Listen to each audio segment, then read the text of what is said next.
Hi, my name is Braden. I'm here with Pastor Linn, and this is Pastor Chat.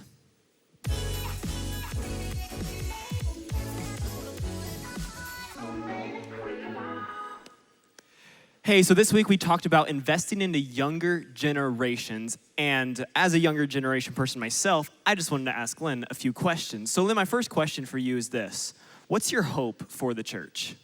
You know, I think my hope for the church is that our faith would always be so real and authentic that not only the people in our community see it, but that the people in our own family see it. I think one of the things that is just so destructive so often in Christian homes is that kids grow up in homes and they see mom and dad one way at church, and then they see them a totally different way when they're back at home.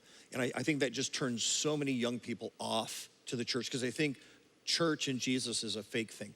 So my huge dream is that our faith would be so authentic that people who are in our community far from God can't ignore our faith, but more than that, that our children are challenged by our faith.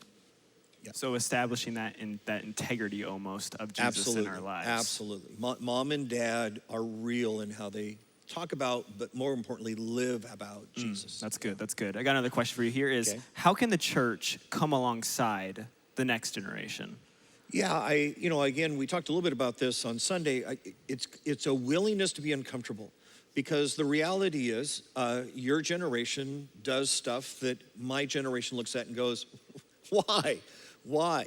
And if we're not careful, we kind of say to ourselves, hey, when you grow up, right? When you grow up, then I'll let you have a voice in the church.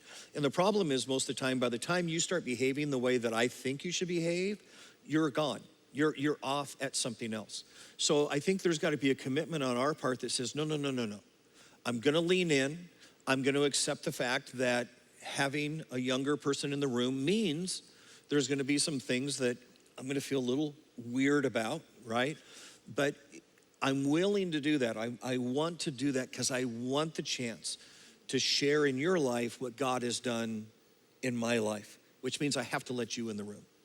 So putting yourself kind of in that uncomfortable situation for that younger person's growth. Yeah, we talked a little bit on Sunday about this idea that every time the older generation invites generation, it always brings discomfort. It's parents who have a child. Well, there's nothing about that child that's not uncomfortable. They wake up at night, they have to have diaper change. There are all those things, right? It's part of what is inevitable when you mix generations. But if I'm the older generation, then it's incumbent on me to be the one who makes the sacrifices, not asking the younger generation to sacrifice for me, but instead saying, I'll sacrifice for you. Oh, that's good. I got another question for you right here is, what does my generation often miss about their faith?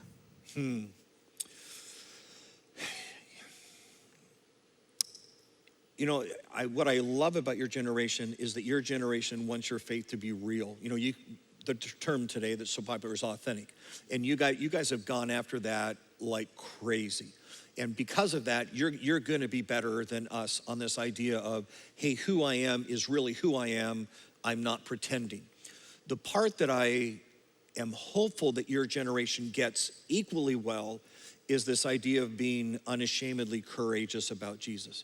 I really believe that if you give what culture's doing right now and the direction that it's going, and it's getting darker, that it's going to cost you more to follow Jesus than it cost me. I think you're going to have to be braver than me if you're going to be a pastor, which I know is one of the things you're thinking about, or just even a follower of Christ. I think your generation is going to pay a bigger price. I think your generation's going to have to be willing to do better sacrifices, greater sacrifices than my generation thought we had it tough. And you guys are going to have it tougher. And so my prayer is that you guys steel your hearts and say, we'll pay the price. We'll pay a greater price than our parents to be followers of Jesus. So the call of Christ should be the number one thing in our lives. Yeah, and something that you just say, and I'm not going to ever apologize for being a follower. Even if people laugh, even if people cry, even if they put me in a box of being a hater, I'm not going to apologize for following Jesus. All right, that's good. All right, got my last question for you here is, how can my generation set up the next generation to have an even stronger faith than we have? The thing I would encourage your generation to do is to start now. It's an interesting thing that those that are kids in our ministry right now, your generation actually has the opportunity to influence them more than we do. Because sort of like you did, they're already looking at us and going, oh, they're old. They don't get it.